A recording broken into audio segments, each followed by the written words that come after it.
Сәлеметсіздер ме? Бүгін біз сіздермен балықтың қуыру әдісімен бөлісетін боламыз.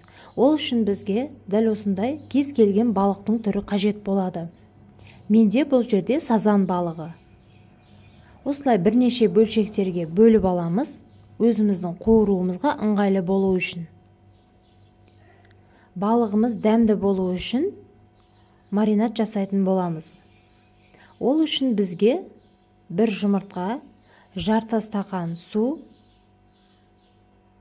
кез келген өздеріңіз қалаған дәмдеуіштер. Менде бұл жерде қара бұрыш және паприка қолдандым. Менің балығым тұздалған болғандықтан мен тұз қосқан жоқпын маринадқа. 3 ас қасық ұн салатын боламыз. Барлығын араластырып, дайын болған маринадымызға балықтың бөлшектерін біртіндеп салып, екі бетінде малып қуыратын боламыз.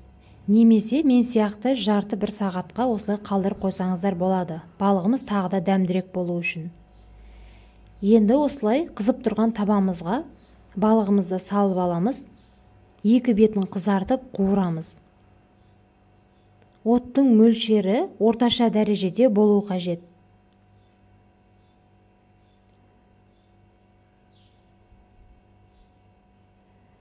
Мінекей, бірінші беті пісті. Біздің балықтарымыз дайын болды. Егер сіздерге рецепт ұнаған болса, лайк басып, комментарий жазып, подписаться батырмасын басыңыздар. Сіздерге әлі де пайдалы ақпараттарымызды каналымызда көптеп шығаратын боламыз.